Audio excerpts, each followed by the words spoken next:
ನಮಸ್ಕಾರ. ಇವತ್ತು ನಾವು ಕರ್ನಾಟಕ ನೀಟ್ 2025 ರ ನಿರೀಕ್ಷಿತ ಕಟ್-ಆಫ್ಸ್ ಬಗ್ಗೆ ಆ ಒಂದು ಆಳವಾದ ವಿಶ್ಲೇಷಣೆ ಮಾಡೋಣ. ನಮ್ಮ ಹತ್ರ ಕೆಲವು ತಜ್ಞರ ಅಂದಾಜುಗಳು ಇದ್ದೇವೆ, ಹಾಗೆ ಹೋದ ವರ್ಷಗಳ ಡೇಟಾ ಕೂಡ ಇದೆ. ಹೌದು. ಮುಖ್ಯವಾಗಿ ಕರ್ನಾಟಕದ ಆ 85% ರಾಜ್ಯಕೂಟ ಇದೆಯಲ್ಲ, ಅದರ ಅಡಿಯಲ್ಲಿ ಕನಿಷ್ಠ ಅಂಕಗಳು ಪರ್ಸೆಂಟೈಲ್ಸ್ ಹೇಗಿರ್ಬೋದು ಅಂತ ಒಂದು ಸ್ಪಷ್ಟ ಚಿತ್ರಣ ಕೊಡೋದು ನಮ್ಮ ಗುರಿ. ಸರಿ, ಹಾಗಾದರೆ ಶುರು ಮಾಡೋಣ. ಖಂಡಿತ. ಮೊದಲಿಗೆ ನಾವು ಕನಿಷ್ಠ ಅರ್ಹತೆ ಅಂದ್ರೆ ಕ್ವಾಲಿಫೈಯಿಂಗ್ ಮಾರ್ಕ್ಸ್ ಇದೆಯಲ್ಲ, ಆ ರೇಂಜ್ ನೋಡೋಣ. ಅಂದ್ರೆ ಬರೀ ಪರೀಕ್ಷೆ ಪಾಸ್ ಆಗೋಕೆ ಎಷ್ಟು ಬೇಕು ಅಂತ. ಅದೇ. ಸರಿ, ರಾಜ್ಯಕೂಟದಲ್ಲಿ ಬೇರೆ ಬೇರೆ ಕ್ಯಾಟಗರಿಗೆ ಇದು ಹೇಗಿರಬಹುದು? ಆಕ್ಚುಲಿ ನಮ್ಮ ಮೂಲಗಳ ಪ್ರಕಾರ ಜನರಲ್ ಕ್ಯಾಟಗರಿ ಅಂದ್ರೆ UR ಮತ್ತೆ EWS ಇದೆಯಲ್ಲ, ಅವರಿಗೆ ಸುಮಾರು ಒಂದು 162ರಿಂದ 720 ಅಂಕಗಳ ರೇಂಜಲ್ಲಿ ಇರಬಹುದು ಅಂತ ನಿರೀಕ್ಷೆ. ಇದು 50ನೇ ಪರ್ಸೆಂಟೈಲ್ಗೆ ಬರುತ್ತೆ. 50ನೇ ಪರ್ಸೆಂಟೈಲ್. ಓಕೆ. ಹೌದು.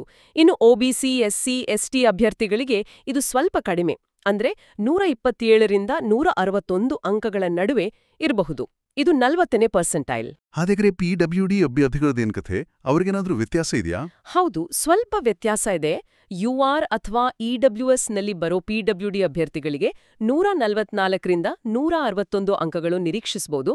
ಇದು 45ನೇ ಪರ್ಸೆಂಟೈಲ್. ಸರಿ. ಅದೇ OBC, SC, STಯಲ್ಲಿ ಬರೋ PWD ಅಭ್ಯರ್ಥಿಗಳಿಗೆ ಅದು 127ರಿಂದ 143, ಅಂದ್ರೆ 40ನೇ ಪರ್ಸೆಂಟೈಲ್. ಓಕೆ. ಆದ್ರೆ ಇಲ್ಲಿ ಒಂದು ವಿಷಯ ಗಮನಿಸಬೇಕು, ಇದು ಬರೀ ಅರ್ಹತೆ ಅಷ್ಟೇ. ಅಂದ್ರೆ ಕೌನ್ಸಿಲಿಂಗ್ ಅಲ್ಲಿ ಭಾಗವಹಿಸೋಕೆ ಬೇಕಾದ ಮಿನಿಮಮ್ ಮಾರ್ಕ್ಸ್. ಸೀಟ್ ಸಿಗೋ ಅಂಕಗಳಲ್ಲ ಇದು. ಖಂಡಿತ ಅಲ್ಲ. ನಿಜವಾದ ಸೀಟ್ ಸಿಗೋಕೆ ಇದಕ್ಕಿಂತ ಜಾಸ್ತಿ ಬೇಕು. ಸರಿ, ಇದು ಬರೀ ಪಾಸ್ ಆಗೋಕೆ ಬೇಕಾದ ಅಂಕಗಳಾಯ್ತು. ಈಗ ಕರ್ನಾಟಕದಲ್ಲಿ ಕೆಲವು specific reservation ಉಪವರ್ಗಗಳಿವೆಯಲ್ಲ, 1G, 2A, GMH ಅಂತೆಲ್ಲ. ಹೌದು. ಅವುಗಳಿಗೇನಾದ್ರೂ ಅಂದಾಜುಗಳಿದಾವ? ಸ್ವಲ್ಪ ಅದ್ರ ಬಗ್ಗೆ ಹೇಳಿ. ಹೌದು, ಕರ್ನಾಟಕದಲ್ಲಿ ಆ ತರದ ವಿಶಿಷ್ಟ ಕ್ಯಾಟಗರಿಗಳು ಇವೆ. ಗ್ರಾಮೀಣ, ಕನ್ನಡ ಮೀಡಿಯಂ, ಕಲ್ಯಾಣ ಕರ್ನಾಟಕ, ಹಾಗೆ ಜಾತಿ ಆಧಾರಿತ 1G, 2A, 2B, 3A, 3B, GMH ಹೀಗೆ. ಇವುಗಳಿಗೆ ಕೆಲವು ಎಕ್ಸ್ಪರ್ಟ್ಸ್ ಅಂದಾಜ್ ಮಾಡಿದ್ದಾರೆ. ಉದಾಹರಣೆಗೆ GM ಅಂದ್ರೆ ಜನರಲ್ ಮೆರಿಟ್ ಅಲ್ಲಿ ಒಂದು ಗವರ್ಮೆಂಟ್ ಕಾಲೇಜ್ ಸೀಟ್ಗೆ ಸುಮಾರು 495ರಿಂದ 500 ರೇಂಜ್ ಬೇಕಾಗಬಹುದು. ಹಾಗೆ 3AG ಮತ್ತೆ 3BGಗೆ ಕೂಡ ಸುಮಾರು 490ರಿಂದ 500ರ ಆಸುಪಾಸು. SC/STಗೆ ಸ್ವಲ್ಪ ಕಡಿಮೆ, ಅಂದ್ರೆ 380ರಿಂದ 400ರವರೆಗೆ ಇರಬಹುದು ಅಂತ ಅಂದಾಜು. ಇದು ಹೋದ ವರ್ಷದ ಟ್ರೆಂಡ್ಸ್ ನೋಡಿ ಮಾಡಿರುವ ಅಂದಾಜಾ ಅಥವಾ ಈ ವರ್ಷದ ಪರೀಕ್ಷೆ ಹೇಗಿತ್ತು ಅನ್ನೋದನ್ನು ನೋಡಿದಾರಾ? ಒಳ್ಳೆ ಪ್ರಶ್ನೆ. ಇದು ಮುಖ್ಯವಾಗಿ ಹೋದ ವರ್ಷಗಳ ಟ್ರೆಂಡ್ಸ್ ಡೇಟಾ ಮೇಲೇನೆ ಆಧರಿಸಿರುತ್ತೆ. ಗೊತ್ತಲ್ಲ, ಪ್ರತಿ ವರ್ಷ ಪೇಪರ್ ಕಷ್ಟ ಇತ್ತಾ, ಸುಲಭ ಇತ್ತಾ, ಎಷ್ಟು ಜನ ಬರೆದ್ರು, ಸ್ಕೋರ್ ಹಂಚಿಕೆ ಹೇಗಿದೆ, ಎಲ್ಲದರ ಮೇಲೆ ಡಿಪೆಂಡ್ ಆಗುತ್ತೆ. ಹೌದು, ನಿಜ. ಇದನ್ನ ಒಂದು ಗೈಡ್ಲೈನ್ ತರ ಅಷ್ಟೇ ನೋಡ್ಬೇಕು, ಇದೇ ಫೈನಲ್ ಅಂತ ಅಲ್ಲ. ಸರಿ. ಈಗ ನಾವು ರಾಜ್ಯಕೂಟ ಬಗ್ಗೆ ಮಾತಾಡಿದ್ವಿ. ಹಾಗೆ ಅಖಿಲ ಭಾರತ ಕೋಟ AIQ ಇದೆಯಲ್ಲ, ಅದರ ಜೊತೆ ಹೋಲಿಕೆ ಮಾಡೋದು ಹೇಗೆ? ಹೌದು, ಅದು ಮುಖ್ಯ. ಯಾಕೆಂದ್ರೆ 15% ಸೀಟುಗಳು AIQ ಅಡಿಯಲ್ಲಿ ಹೋಗುತ್ತೆ. ಗಳಿಗೆ ತುಂಬಾನೇ ಹೆಚ್ಚಿರುತ್ತೆ. ಹೌದಾ? ಎಷ್ಟು ವ್ಯತ್ಯಾಸ ಇರ್ಬೋದು? ಉದಾಹರಣೆಗೆ 2024ರಲ್ಲಿ AIQ ಮೂಲಕ ಗವರ್ಮೆಂಟ್ ಸೀಟ್ ಸಿಕ್ಕಿದ ಕೊನೆ ಜನರಲ್ ಕ್ಯಾಟಗರಿ ರ್ಯಾಂಕ್ಗೆ ಸುಮಾರು 663 ಮಾರ್ಕ್ಸ್ ಬೇಕಾಗಿತ್ತು. ಅಬ್ಬಾ, 663? ಹೌದು. ಅದೇ ರಾಜ್ಯ ಕೋಟಾದಲ್ಲಿ ಬರೀ ಕ್ವಾಲಿಫೈ ಆಗೋಕೆ ನಾವು 162 ಅಂದ್ವಿ. ವ್ಯತ್ಯಾಸ ನೋಡಿ. ಅಂದ್ರೆ ಕರ್ನಾಟಕದೊಳಗೆ ಒಳ್ಳೆ ಕಾಲೇಜಿಗೆ ದೊಡ್ಡ ಪೈಪೋಟಿ ಇದೆ ಅಂತ ಆಯ್ತು. ಖಂಡಿತವಾಗಿ. ರಾಜ್ಯ ಕೋಟಾ ಮತ್ತೆ AIQ ಕಟ್ ಆಫ್ ನಡುವಿನ ಈ ಗ್ಯಾಪ್ ಇದೆಯಲ್ಲ, ಇದು ಕರ್ನಾಟಕದ ಟಾಪ್ ಕಾಲೇಜ್ಗಳಿಗೆ ನಮ್ಮ ರಾಜ್ಯದ ಮಕ್ಕಳಲ್ಲೇ ಎಷ್ಟು ಕಾಂಪಿಟಿಷನ್ ಇದೆ ಅಂತ ತೋರಿಸುತ್ತೆ.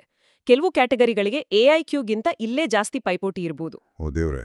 ಅಂದ್ರೆ ಬರೀ ಅರ್ಹತೆ ಪಡೆಯೋಕು ಒಳ್ಳೆ ಗವರ್ಮೆಂಟ್ ಕಾಲೇಜ್ ಸೇರೋಕು ಅಜಗಜಾಂತರ ವ್ಯತ್ಯಾಸ ಅಂಕಗಳಲ್ಲಿ.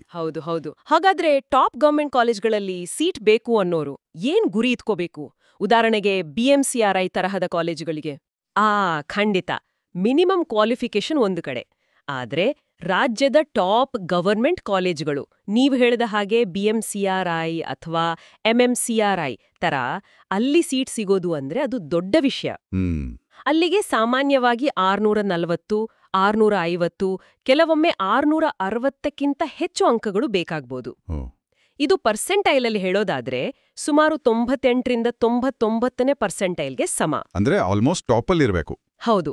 ಇದು ಖಂಡಿತ ವಿದ್ಯಾರ್ಥಿಗಳು, ಪೋಷಕರ ಮೇಲೆ ದೊಡ್ಡ ಒತ್ತಡ ಹಾಕುತ್ತೆ. ನಿಜ. ಸರಿ, ಈಗ ಇಷ್ಟೆಲ್ಲ ಮಾಹಿತಿ ಇದೆ. ಅಭ್ಯರ್ಥಿಗಳ ಮುಂದೆ ಹೇಗೆ ಪ್ರೊಸೀಡ್ ಮಾಡಬೇಕು? ಮುಂದಿನ ಹಂತಗಳೇನು? ಮೊದಲನೇದು, ಸ್ವಲ್ಪ ತಾಳ್ಮೆ ಇರ್ಲಿ. ಕೆಇಎ ಅಂದ್ರೆ ಕರ್ನಾಟಕ ಪರೀಕ್ಷಾ ಪ್ರಾಧಿಕಾರ ಅವರ ಅಫಿಷಿಯಲ್ ಕಟ್ ಆಫ್ ಲಿಸ್ಟ್ ಬಿಡೋವರೆಗೂ ಕಾಯೋದು ಒಳ್ಳೇದು. ಅದು ಯಾವಾಗ ಬರಬಹುದು? ಸಾಮಾನ್ಯವಾಗಿ ಜುಲೈಯಲ್ಲಿ ಬರುತ್ತೆ. ಅವರ ವೆಬ್ಸೈಟ್ kea.kar.nic.in ನಲ್ಲಿ ಹಾಕ್ತಾರೆ. ಅದರಲ್ಲಿ ಪ್ರತಿಯೊಂದು ಕಾಲೇಜ್, ಪ್ರತಿ ಕ್ಯಾಟಗರಿಗೆ ಲಾಸ್ಟ್ ರ್ಯಾಂಕ್, ಮಾರ್ಕ್ಸ್ ಎಲ್ಲ ಇರುತ್ತೆ. ಓಕೆ. ಎರಡನೇದು, ಆನ್ಲೈನಲ್ಲಿ ಕೆಲವು ಕಾಲೇಜ್ ಪ್ರಿಡಿಕ್ಟರ್ಗಳು, ರ್ಯಾಂಕ್ ಅನಾಲಿಸಿಸ್ ಟೂಲ್ಸ್ ಇರುತ್ತೆ. ಅದನ್ನ ಬಳಸಬಹುದು, ಆದ್ರೆ ಸ್ವಲ್ಪ ಹುಷಾರಾಗಿ. ಅಂದಾಜಿಗೆ ಮಾತ್ರ. ಹೌದು, ಜಸ್ಟ್ ಒಂದು ಐಡಿಯಾಗೆ ಅಷ್ಟೇ. ಮೂರನೇದು, ಕೌನ್ಸಿಲಿಂಗ್ ಶುರುವಾದಾಗ ತಮ್ಮ ಕ್ಯಾಟಗರಿ, ಯಾವ ಕಾಲೇಜ್ ಬೇಕು ಅನ್ನೋ ಪ್ರಿಯಾರಿಟಿ ಮತ್ತೆ ಪ್ರತಿ ರೌಂಡಲ್ಲಿ ಕಟ್ ಆಫ್ ಟ್ರೆಂಡ್ ಹೇಗೆ ಬದಲಾಗ್ತಿದೆ ಅಂತ ನೋಡ್ಕೊಂಡು ತುಂಬಾನೇ ಕೇರ್ಫುಲ್ ಆಗಿ ಆಪ್ಷನ್ ಎಂಟ್ರಿ ಮಾಡಬೇಕು. ತುಂಬಾನೇ ಮುಖ್ಯವಾದ ಸಲಹೆಗಳು. ಹಾಗಾದ್ರೆ ಒಟ್ಟಾರೆಯಾಗಿ ಹೇಳೋದಾದ್ರೆ, ಈ ವರ್ಷ ಕರ್ನಾಟಕ ನೀಟ್ ರಾಜ್ಯ ಕೋಟಾದಲ್ಲಿ ಕ್ವಾಲಿಫೈ ಆಗೋಕೆ ಜನರಲ್ ಕ್ಯಾಟಗರಿಗೆ ಸುಮಾರು 162+, ಹಾಗೆ ಒಬಿಸಿ, ಎಸ್ಸಿ, ಎಸ್ಟಿಗೆ ಸುಮಾರು 127+ ಮಾರ್ಕ್ಸ್ ಬೇಕಾಗಬಹುದು. ಆದ್ರೆ ಇದು ಬರೀ ಪಾಸ್ ಆಗೋಕೆ. ರಾಜ್ಯದ ಒಳ್ಳೆ ಗೌರ್ಮೆಂಟ್ ಕಾಲೇಜ್ಗಳಲ್ಲಿ ಸೀಟ್ ಬೇಕು ಅಂದ್ರೆ ಅಂಕಗಳು ಇದಕ್ಕಿಂತ 100 ಹೆಚ್ಚಿರಬೇಕು. ಖಂಡಿತವಾಗಿಯೂ. ಇದು ಆಕ್ಚುಲಿ ಒಂದು ಮೂಲಭೂತ ಪ್ರಶ್ನೆಗೆ ನಮ್ಮನ್ನ ತರುತ್ತೆ ನೋಡಿ. ಹೇಳಿ. ಕೇವಲ ಆ ಮಿನಿಮಮ್ ಕಟ್ ಆಫ್ ದಾಟಿದ್ರೆ ಸಾಕಾ? ಅದೇ ಅಂತಿಮ ಗೆಲುವು ಅನ್ಕೋಬೇಕಾ? ಅಥವಾ ನಿಜವಾದ ಚಾಲೆಂಜ್ ಇರೋದು ಕೌನ್ಸಿಲಿಂಗ್ ಪ್ರೋಸೆಸ್ನಲ್ಲಿ? ಅಲ್ಲಿ ಲಭ್ಯ ಇರೋ ಸೀಟುಗಳು, ಪ್ರತಿ ರೌಂಡಲ್ಲಿ ಬದಲಾಗೋ ಟ್ರೆಂಡ್ಸ್, ತಮ್ಮದೇ ಆದ ಪ್ರಿಯಾರಿಟಿಗಳು, ಇದೆಲ್ಲವನ್ನು ನೋಡಿ ಬಹಳ ಸ್ಟ್ರಾಟಜಿಕ್ ಆಗಿ ಕಾಲೇಜ್ ಆಯ್ಕೆ ಮಾಡ್ಕೊಳ್ಳೋದ್ರಲ್ಲಿ ಇದೆಯಾ? ಬಹುಶಃ ಈ ಎರಡನೇ ವಿಷಯ ಇದೆಯಲ್ಲ, ಅದೇ ಜಾಸ್ತಿ ಮುಖ್ಯ ಅನ್ಸುತ್ತೆ. ಇದು ಆಕಾಂಕ್ಷಿಗಳು ಸ್ವಲ್ಪ ಡೀಪ್ ಆಗಿ ಯೋಚನೆ ಮಾಡಬೇಕಾದ ವಿಷಯ. ಖಂಡಿತವಾಗಿಯೂ ಬಹಳ ಮುಖ್ಯವಾದ ಚಿಂತನೆ ಇದು. ಸರಿ, ಎಲ್ಲ ಆಕಾಂಕ್ಷಿಗಳ ಕೌನ್ಸಿಲಿಂಗ್ ಪ್ರಕ್ರಿಯೆಗೆ ನಮ್ಮ ಕಡೆಯಿಂದ ಶುಭ ಹಾರೈಕೆಗಳು. ಹೌದು, ಆಲ್ ದ ಬೆಸ್ಟ್ ಎಲ್ಲರಿಗೂ.